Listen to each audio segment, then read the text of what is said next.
let's talk about a movie and maybe take a step back from any stressors or any negativity that we have going on in our regular day to day.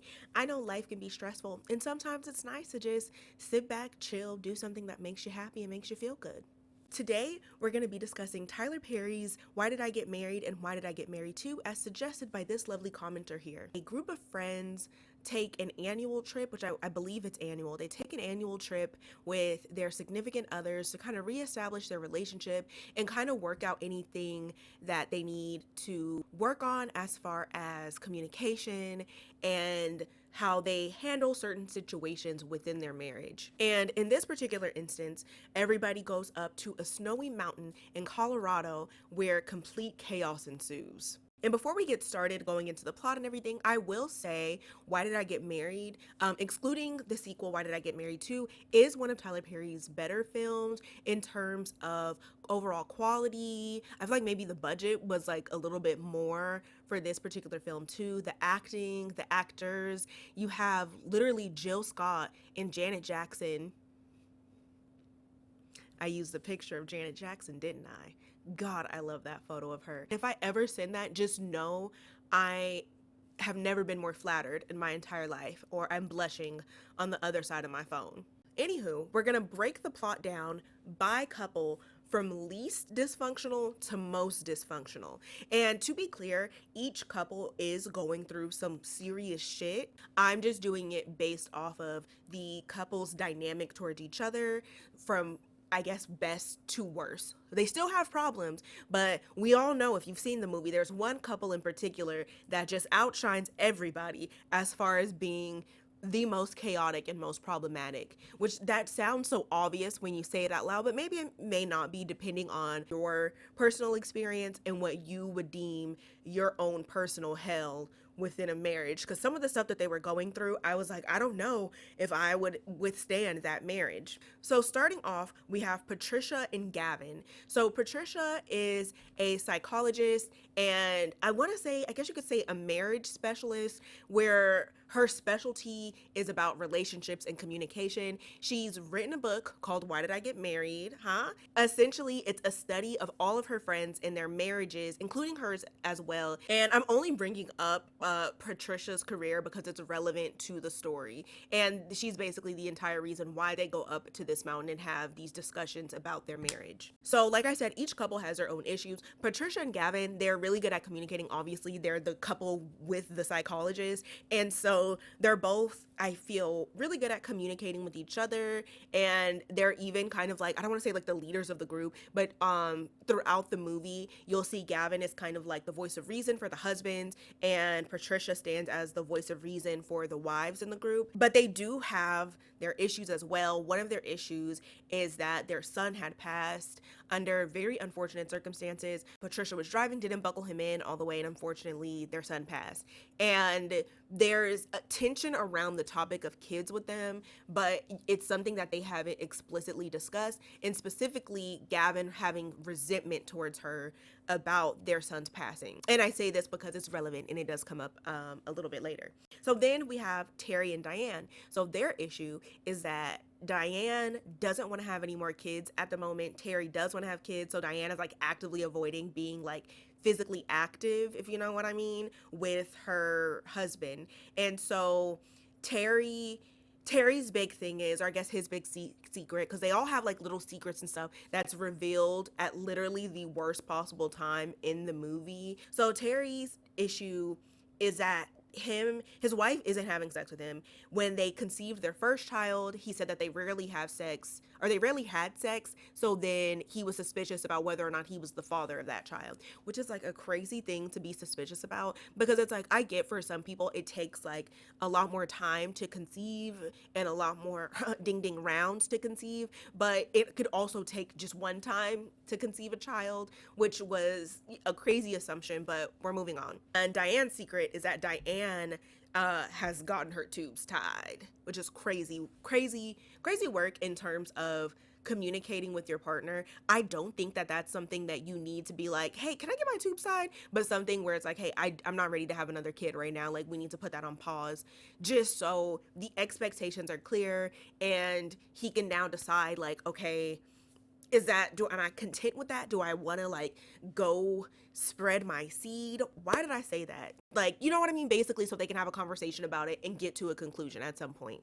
And then we have Angela and Marcus, which that they're definitely a very chaotic couple. Like the way that Angela talks to Marcus is insane. Marcus is currently unemployed because he was a retired athlete. He got injured, so of course he can't do that. And unfortunately, when you are in a very niche career, trying to find something else to do with a resume that it consists of that very niche career, it could take a minute to try to find another job.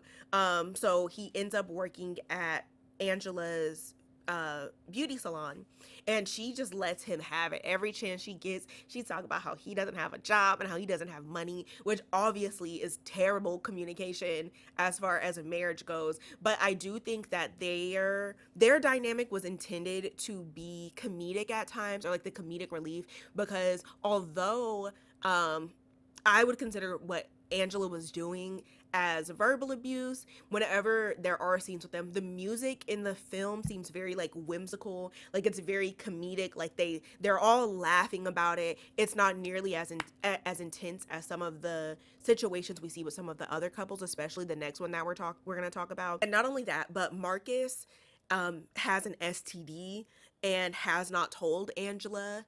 So that's also his secret. Like everybody has their own secrets and drama that has not been addressed, that eventually does get addressed and shit hits the fan. So you have Sheila and Mike, and like he's just flat out disrespectful towards her. And I feel like Sheila and Mike are a perfect example of a man who resents the woman that he's with because she isn't the woman that he wants her to be. I think that's like the best possible way I can explain it. And I've heard other women talk about this and they explain why men do it. But God, I really want to hear from a man that has done that, explain that shit. Because I literally don't understand. Because if you don't love me, leave me the fuck alone. Or whatever Fantasia said, because I just don't understand being with somebody that you don't want to be with, or that you dislike, or that you hate. Mike is having an affair with Sheila's friend slash coworker. Or no, I don't think she was a coworker. I think she was just her friend. Because if I'm not mistaken, I don't think that Sheila was employed. I could be wrong. I'm not really sure. I have to look back and see. And I just watched it too. Can you believe it? Trina is sleeping with Mike and somehow gets an invite to the couples retreat, and she's single and by herself, which I thought was very uncool of Sheila to do. Because imagine you have a timeshare and y'all all put money in, and just because there's an extra room, somebody assumes that they can invite their friend that none of us have met or even knew was going to be there. Like, Sheila, come on now. Sheila is a larger woman, so there's a bunch of instances where Mike puts her down because of that. Mike and Trina end up pulling up to the cabin in the snowy mountains before Sheila does, because there's an incident on an airplane where, like I mentioned, Sheila's a larger woman, and so the person that she was sitting next to, no, not her husband, complained that they were uncomfortable in their seat, and the flight attendant tells her that she should have bought 2 seats, and Trina offers to leave too, and Mike is like, no, she needs to lose some weight anyways, and then has her drive. And they're in Atlanta, they're all from Atlanta, and they're going to Colorado. That's a 22-hour drive. That's a whole day. The whole damn near a whole 24 hours of driving. So Trina and Mike make it to the cabin first, and everybody kind of clocks it, like what's going on between them. You know, the women are like, they want to make the assumption, but they're not sure, and logically so, they wait to confirm that Trina and Mike are sleeping together, which, like I said, they eventually do confirm this. Mike is literally bragging about it to the husbands, and it's just this really uncomfortable thing. So Sheila, on her drive there, ends up getting stuck because there's a snowstorm, and she has to spend the night at the jail where she meets Sheriff Troy.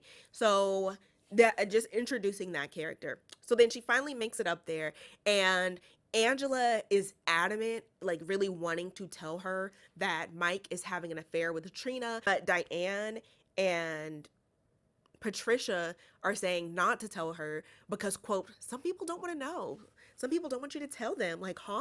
Which is crazy to me, because I feel like if it's a friend that you've known since college, that should be a conversation. Like, that should 100% be a conversation. And if you're not going to tell them, I feel like at least you should allude to it or like kind of like throw hints at out there, because that's actually really dangerous. I feel like anytime somebody cheats, you run the risk of spreading, catching an STD. And so like, they didn't mention if they were using contraceptives or not, but still like there's a lot that goes into it that I feel like she needed to know. So as I mentioned, they have all these secrets, all this drama. It eventually all comes out over a dinner that Troy is sitting in on, because Sheila is trying to set Trina up with Troy. Of course, Mike has a problem with it because he's hooking up with Trina, and Angela basically exposes him at the table in front of everybody, which honestly I didn't appreciate, because although I do think Sheila needed to know what was going on, I think the way that it should have been presented to her should have been more gentle, maybe not in front of like, a complete stranger, aka Troy. And I think that that's something that as girls that they should have been off to the side and talked about, and not something that was blown up in front of everybody. So then she could have a moment to process it and then address her husband. And it felt like Angela was doing it to retaliate against Mike, because she was very verbal throughout the whole movie about her distaste for Mike. And honestly, Angela is a kind of friend, although like she was obnoxious and doing the most when it came to her husband, Marcus. I feel like as a friend she was looking out in that moment. I don't think that she should have blew it up like that, but I do think that Sheila absolutely needed to know. So then of course Mike starts blowing everybody else's shit up, like starts spreading or starts telling everybody secrets, which is so awful. He blew up everybody's secret. I can understand him blowing up secrets between Angela and Marcus because she was the one that exposed him, but literally everybody. He tells Diane that Terry had their child tested, or had their child DNA tested, because he wasn't sure if the kid was his. He tells Terry that Diane got her tubes tied. Tells Angela that Marcus had an STD. He blows up to, which I feel like it was so unfair for Patricia and Gavin. So apparently after their son had passed, Gavin had confided in Mike and basically was blaming Patricia for the death of their child, which was such an unfair thing to say, especially because they weren't even in the mix. Like they weren't even like condoning Angela exposing him for cheating, and like he just like brings this up, like just throws everybody under the bus. So of course that causes tension. Everybody has like this tension now within their marriage that was there, that I feel like was already existed, but now it's much more prevalent because it's like it's out there. So in response to Mike telling Angela that Marcus had an STD, Angela basically shoots back and is like, he got the STD for me. I already got my shot and everything, because earlier in the film, Marcus requests for Terry to give him a shot because Terry is a pediatrician. And so it's a hot ass mess. Like everybody is too much. At some point, Marcus tries to strangle Angela. Like it's a lot going on. Like I don't even know how they survived their stuff, because he was convinced that his ex had given him the STD, or his baby's mother had given him the STD, and it was just a lot of drama. Like he confirmed that he cheated on her. Like it was just too much going on, where I feel like honestly Marcus and Angela probably should have just separated. But like I said, this was what makes me feel weak, because these motherfuckers, they went up to that mountain to fight for their marriages, and fight they did. Of course, except for Sheila and Mike, because Mike at the dinner table requests a divorce from Sheila. Sheila hits him over the head with a bottle. It is like a mess. So everybody goes back to the city. They now have all this drama with them, and you're just left like, what is going on? Well, you're not left. They get into it. They resolve their issues and everything.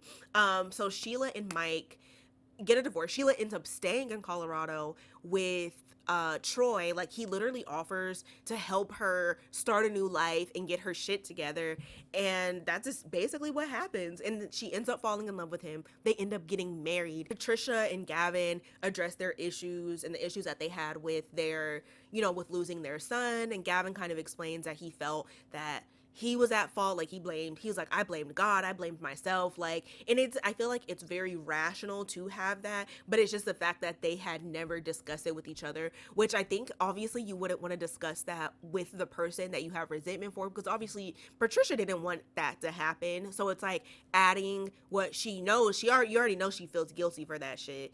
So why add that on top? Why add you're hurt on top of that when she's already hurting and everybody's hurting and it's just a hot mess. And then but they end up pulling through. And then you have Angela and Marcus, and they have their breakthrough as well. And like I wouldn't call it so much as a breakthrough. So with Angela, Marcus, and Terry and Diane, they have like a rough ass patch where it's like they really beef and get into it, so much to the point where Terry gets an apartment. Diane and Angela end up going to Patricia and confiding in her and telling her like, hey, look, like our marriages are over. And so she has them do this exercise, which I'm like very conflicted about, where on one end she asks them, on one side of the paper she's like, write everything good that he's done for you, and on the back of the paper write everything bad. And if the bad outweighs the good, then so be it, huh? If I write a 3-page essay about all the terrible things somebody has done for me and write a little paragraph about all the good that they've done for me, I'm sorry, no. Like I'm not staying in that situation. But eventually, like, they do the list and they find out there's more good than bad, so they go to like fix their relationships. They work it out, okay?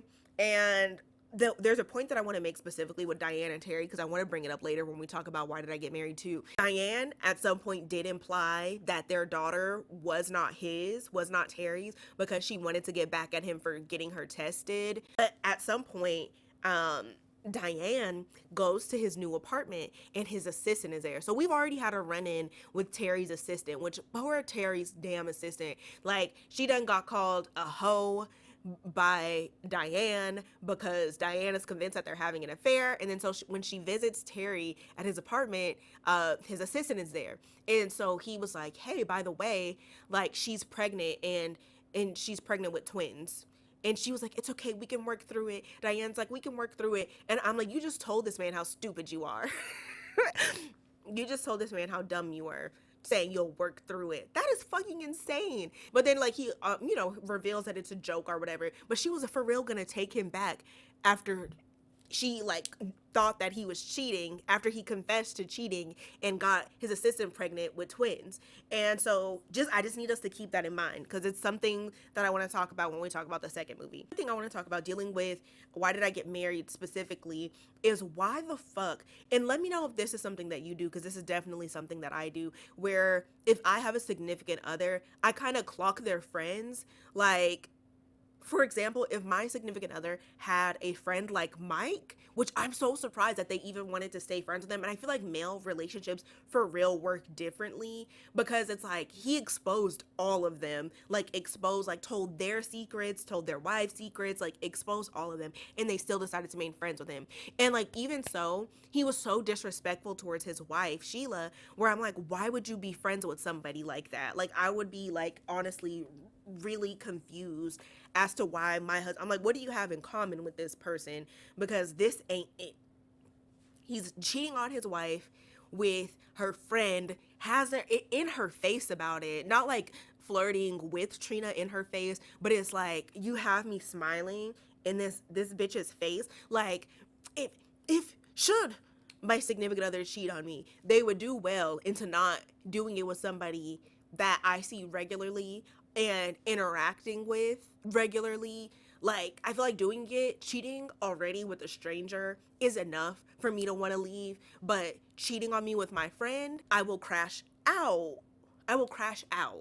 And that's not good for anybody. I don't want to go to prison. When we get to the end of the movie, Patricia has this big event because she won an award for her research and her novels. And so for whatever fucking reason, Mike and Trina are there, which is like, I get that they were all friends, but I would like, Mike, obviously you're not invited, and obviously you're not finna invite Trina of all people to come with you as a guest. So mind you, Sheila and Troy are now together. He done worked out with her, and she done lost a little weight. She has a little glow up. I think it was dope too, because she was able to like work out and have this like dope health journey in a way that was built off of love and happiness, because I do feel like something like that, like I feel like exercise alone should absolutely be like a celebration of your body and how it shows up for you every day, and not a punishment for how somebody makes you feel. Sheila and and Troy are there. So her friends haven't seen her this whole time. Of course, she has her run-in with Trina,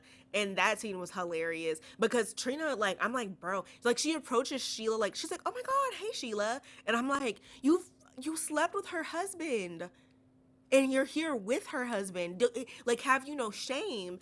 And then immediately Mike is showing like regret with being with Trina. There's this whole thing with the 80-20 rule that they had discussed, or that Gavin had explained to them, where it's like in a relationship you only get 80% of what you need. And so whenever you see 20% outside of your relationship, it looks like a lot, but it's not actually a lot. And then when you get with the 20%, you're like, shit, this is only the little bit that I was missing in my 80%. And it's just like all over the place. But I'm like, it goes so far beyond that, because I feel like it's one thing to be 80-20 or whatever, and then it's another thing to be flat out disrespectful to your significant other. And that's why I like me a golden retriever man, a man that's nice regardless, because what I received from Mike is that he's only nice to people, or nice to women that he's attracted to.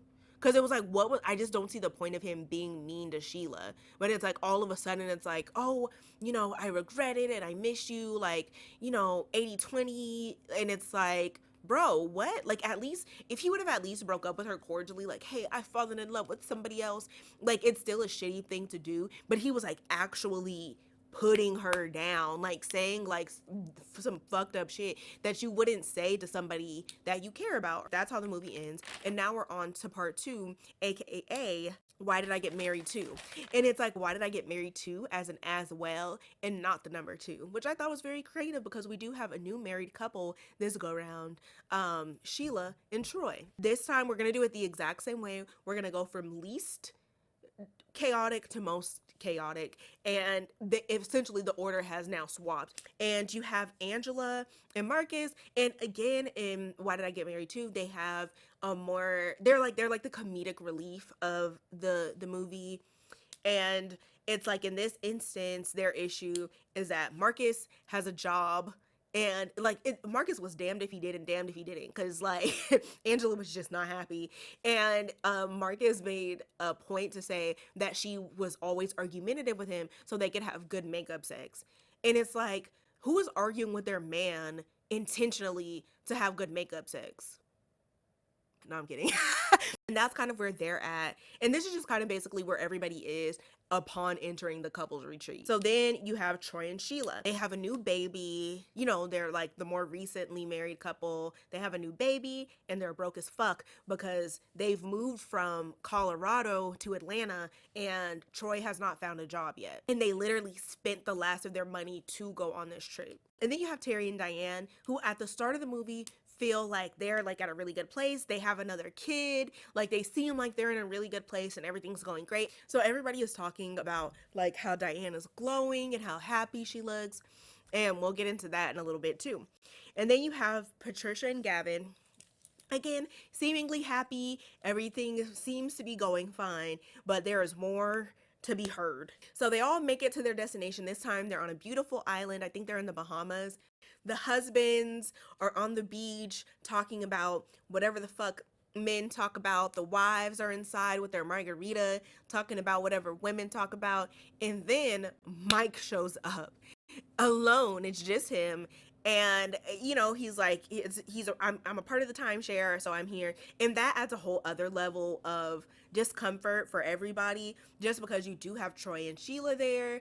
And like I said, like, Mike was awful towards Sheila, so it's like it's just awkward. Nobody wants it. It's just not a good vibe. So there are a few major things that happen during the trip that kind of set everything else into motion. So 1, Mike finds out that Troy doesn't have a job, literally calls him out on it. And of course, like, Troy tries holding his own, but it's just like, still, like, I understand it's like embarrassing for him because he wants to be able to provide for his wife. And now the worst possible person to find out is it's definitely Mike, because Mike is just like I said, he's just awful. He's just mean. We also find out that Mike was physically abusive with Sheila early on in their relationship, which it's like, I feel like that doesn't have like a major impact on anything that happens later on in the movie, but for me, it's still some good context to have. Diane, the one that was glowing that we were just talking about, accidentally calls Terry another man's name, Phil. And she tries to recover by being like, "Oh, I'm gonna go fill up the tub," and he's like, okay." Like he very clearly clocks it, right? But doesn't say anything. Like he doesn't elaborate, doesn't push for any more information. Diane and Terry hear like a very explosive argument between Patricia and Gavin. Diane tries to talk to Patricia about it, but Patricia like refuses to talk to her.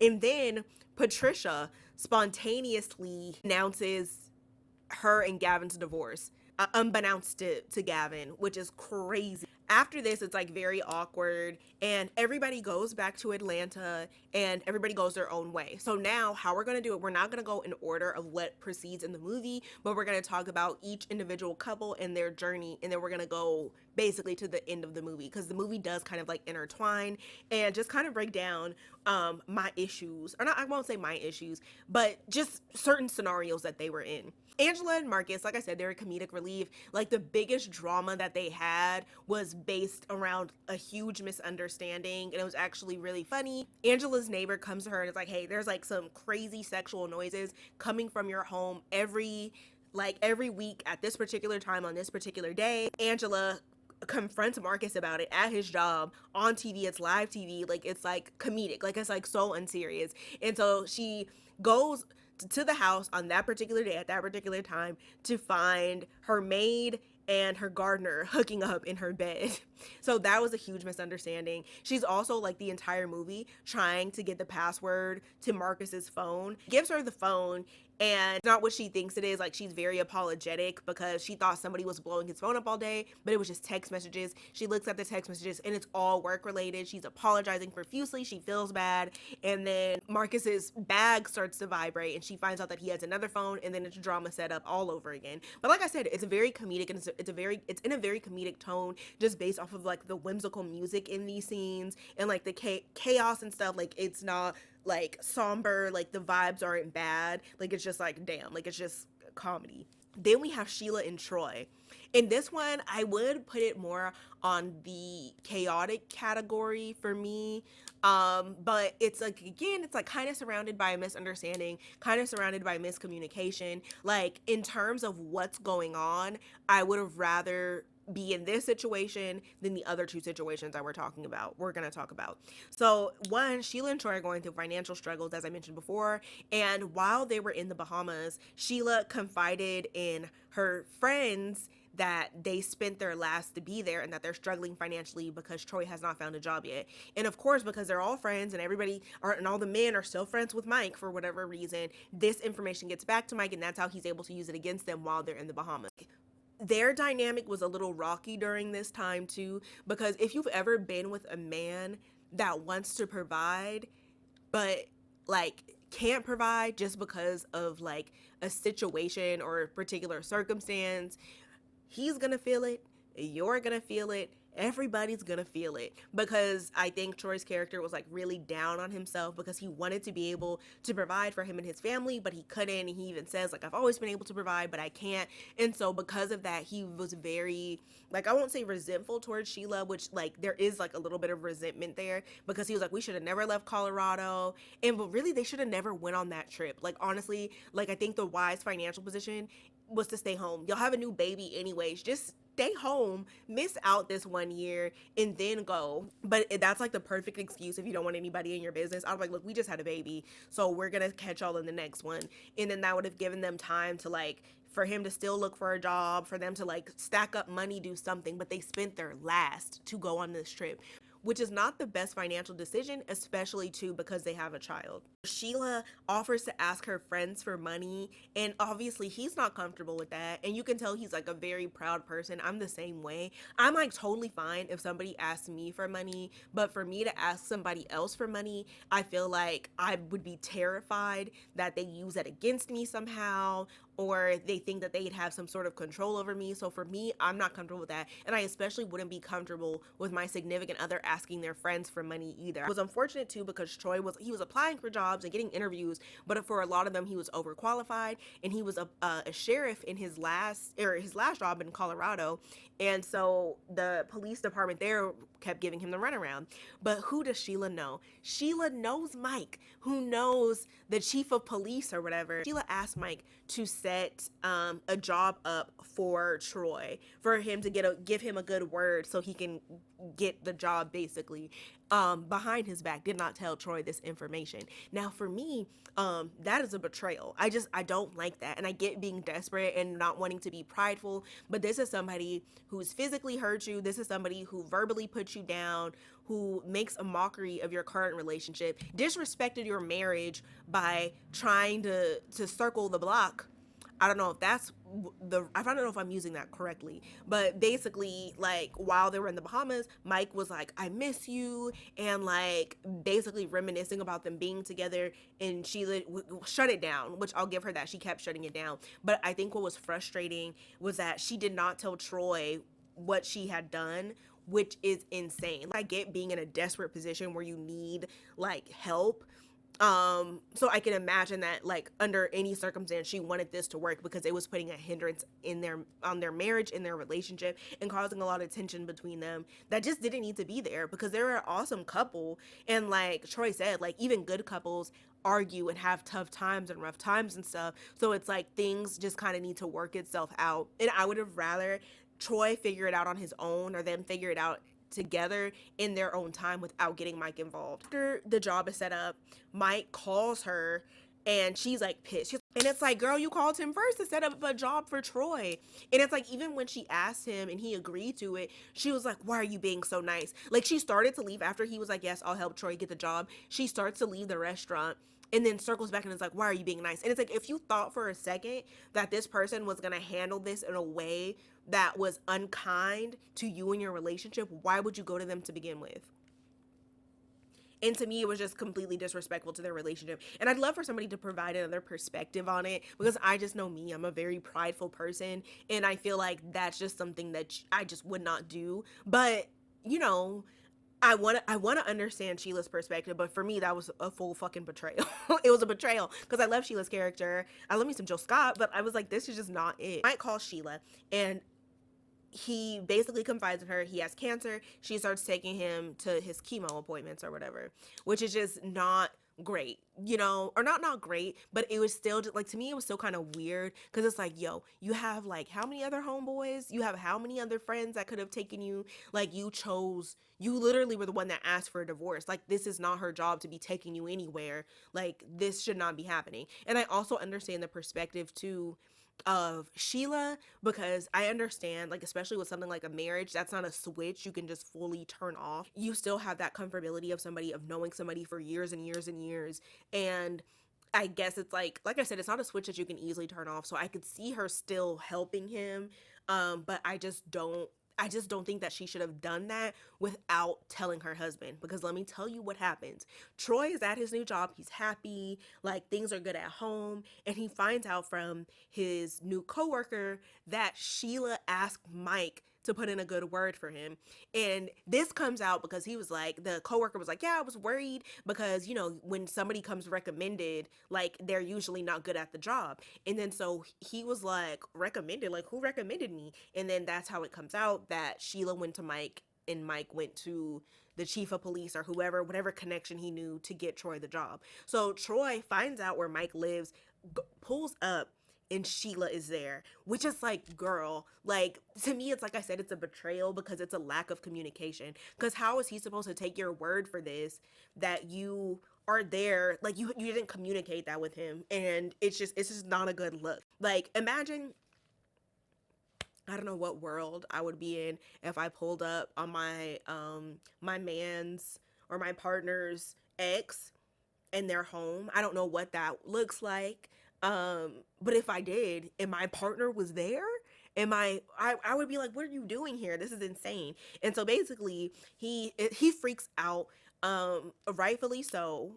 I won't say obviously his response could have been better. He could have been calmer or more calm, but like, in the moment, I could understand the emotion of already feeling that betrayal, already feeling like, what? Like, you went to this man of all people, with never moving to be genuine or try to help anybody, but was selfish, disrespectful towards their relationship. Like, you went and asked for him for help for me to get a job, and now you're here, huh? And then so she like tells him like he has cancer. I've just been taking him to his chemo appointments. And it's like, Buki, that's something that you still need to communicate, because that looks very sus and very weird. But that's what they got going on. So then you have Terry and Diane. So Diane is having an affair, and we later find out, or not even later find out, we kind of like find out that it's the same person, Phil, who Phil is an attorney, and he's acting as Gavin's attorney in their divorce case. And of course, Diane is representing Patricia, but I'm getting ahead of myself, but like, yo, small world. And so Diane is having an affair, and she, like, in my opinion, she doesn't really do a great job at hiding it. Cause like, girl, like one, you're calling your husband the side dude's name.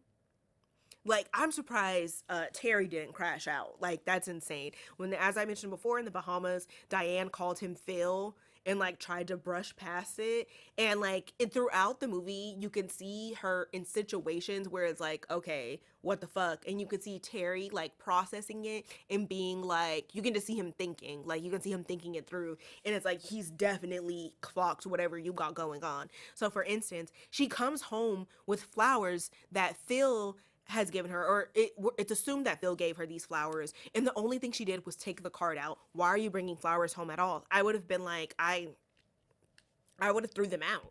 But it's like, you now have brought these flowers. You now have to explain the flowers. You now have to explain why there's a card stand and no card on it, which means you took the card out and lied about there being a card. Like, it's just too much going on. Girl, be a little bit more discreet if you're gonna do it. Cause it's like the stuff that she was doing, like he was catching all the tea and didn't say anything and waited until the perfect moment to be like, are you having an affair? At first she tries to deny it.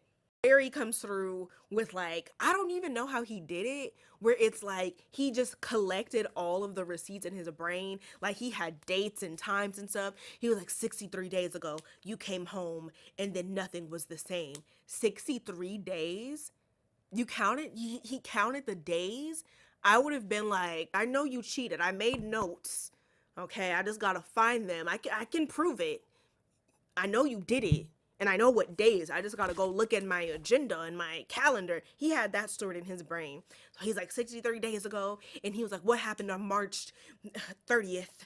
And this is that on the 3rd. You came home and this and this. Like, he like had dates collected. And it was like the dates correlated with milestones that she was having with Phil. That's amazingly perceptive. And I absolutely like that. What I also like about Terry and Diane too, in their storyline, we see Terry interacting with their kids, and I feel like that's something that we don't get a lot of, is Black men in media, or being represented in media as being active fathers. So I was like, love that. But then, you know, Diane went on and cheated. So now we get to the big problematic couple, which in the other one, you seen they were at the top of the list for the least problematic, and now they're the most. And I'm not sure what triggered it. They never specified what went wrong in the relationship or why things blew up the way that they did. Patricia initiating a divorce, and like, you imagine somebody saying that they want to divorce you, but you find out with everybody else. Like, that's actually insane for her to have done that. The communication was not good at all on that. As soon as they get back from the Bahamas, which I don't even know if they went to the Bahamas. I know they were on an island, but we're just gonna keep calling it the Bahamas. So as soon as they get back from the Bahamas, they're at the table talking divorce, talking what needs to be split up. We're super cordial up until it came to the money that Patricia made from her book sales, because now Gavin is like, hey, I've earned some of that too. And she's like, no, you didn't. What the hell? That's where things start to get like a little bit rough. And honestly, I don't even think it was about the money for Gavin. I think he was just trying to get her attention, because she was like really like delusional about the state of their relationship and their dynamic, for her to really think like, oh yeah, we're gonna be friends and we love each other and everything's fine. But it's like, you didn't even bother to discuss with him that you wanted a divorce before announcing it to everybody. Like, that's strange. So things get very tense, very messy, and very uncomfortable, honestly. And I mean that in the best way possible, because some of the more dramatic scenes, or some of the more intense scenes, like Janet Jackson's performance is so good. Her character like goes from 0 to 100. Gavin's character also goes 0 to 100. They both did an amazing job. Well, at some point, Gavin pops off, like, and he's like basically tormenting her. Like, he burns their pictures of their son. Like, she's breaking shit in the house. It's insane. And I knew Janet had that it factor whenever she played Little Penny on Good Times. I'm sorry, mama. Like, she ate this up. It was so good. Their situation, I have no clue. Like, that was actually terrifying, because imagine having, like, at some point the most functional relationship and then the most dysfunctional relationship. And I almost wish we got more context of why things got so explosive the way that they did, because they literally went from like cute cuddly pillow talk and why did I get married to now and why did I get married to this dynamic that is like literally unrecognizable to their characters from before. Like, they were literally counseling their friends and shit on marriage, and now here they are, a failed marriage, terrible communication, and it's like to the point where it's like actually scary. Like, both of their characters, like, I imagine being with either one and it's terrified me. Like, it, like, to me, they were like the worst case scenario, especially because of how their situation ended. Patricia shows up to his job and she has like a big ass cake, the kind where people pop out of, and she gathers all his coworkers and his associates, and she's like, it's his birthday. It's not his birthday. It's about to be a gag, the gag of the century. She has everybody join in to sing happy birthday to Gavin, and then a man pops out of this massive cake. It's Raining Men starts playing. It's a very flamboyant man, just serving all the poses and just like, you know, really serving it up, okay? His coworkers go from very excited to very, what the fuck is going on here on this day? What the fuck is going on in here on this day? He runs out of the office and is like, seems very surprised that she's done this, which was kind of crazy to me because they've been playing Tom and fucking Jerry the entire movie, just with like both the little antics that they've been pulling. Like, Gavin at one point prior breaks back into their home because she changed the locks, like literally gets like a fucking ficus and throws it through the window and breaks in, and she's like breaking shit up. Like, I was surprised that he was like, wow, she's really done this. I was like, this is as far as it could have gone. So she's running after him. She's like, yes, you're this, you're that. Gets into his car, drives into the road, and so quick to leave that he just like a truck just T-bones him. Like, in the hospital, she's like crying. She's like, it wasn't even worth it, which I will say that death does put a lot of perspective on a lot of like petty things that we may complain about or that we may take for granted each day. So I do think that was a valuable lesson, or not a lesson so much, but I mean, just the fighting itself was a bit much. So everybody's there at the hospital, and by everybody I mean like all the married couples, because of course, Gavin is everybody's friend within the group, so of course they want to go and like support Patricia, support him. And so she's like, y'all need to make up with each other right now, and then everybody just makes up right then and there, which, like I said, I understand that they have newfound perspective on their relationship as far as knowing that life is too short, and I completely respect and get that, and that's fine. But that was it. That's all that we see of those couples. That's the last of the time. That's the last that we see as far as their conflicts go. Like, of course, they have like a little ceremony for Gavin. Oh, did I mention he passes?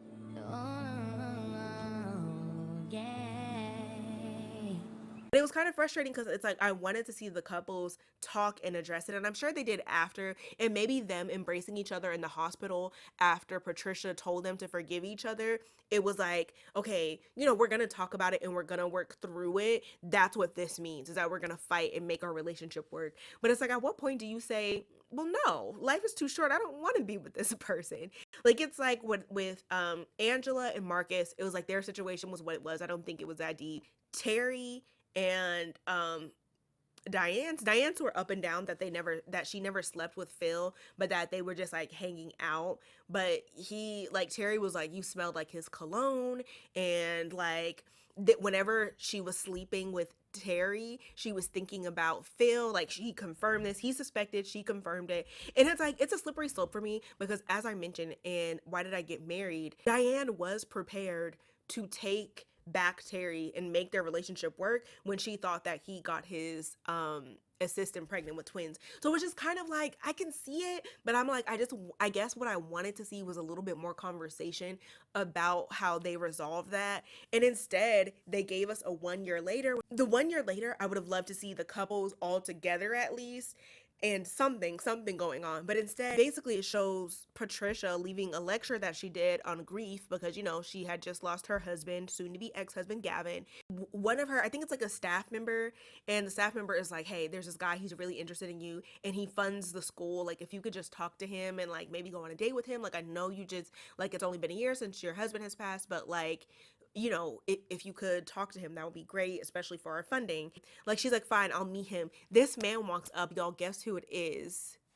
What can I say except you're welcome? It's The Rock. It's The Rock for no reason at all. He's just here now. And like, he offered to take her out to coffee. She's just smiling with her fabulous ass cheekbones, and that's how the movie ends. Which I'm like, okay, cool. But I think it felt very like, the ending to me felt very rushed. Like, after Gavin had passed, like, or after Gavin got in the car accident and they made it to that hospital, it was just like bam, bam, bam. Whereas part one, we got to see, like, I think it was like a little bit more in depth of what conversations they had, what work they did to resolve their issues, and what work they committed themselves to resolve their issues within their marriage. But with this, it was just kind of like, just forgive each other. That's just me. But yeah, give me your thoughts on this particular movie and sequel. That's all that I have for you today. I do think, side note, here I am digressing. I do this every time where I start to wrap up and I'm like, I'm gonna talk some more. It's such a problem. But if Tyler Perry created a reality TV show called Why Did I Get Married, and you get like a group of couples and then they go to like a remote location and they work out their marriage problems, and it'll be kind of like that lady, and she has like a very pretty accent. I cannot think of the name of the show. I think it's literally called Marriage Counselor. I don't know, but she's a marriage counselor, and it's like that, but it's like with a group of people, and it's messy and there's drama. Like, picture that with Love is Blind, like that level of what is going on here. I feel like it would make for a really good TV show. But yes, that's all that I have for you today. I hope you have a wonderful day. I hope you do something today that inspires you and that makes you feel good. Okay, that's all I have for you. Bye.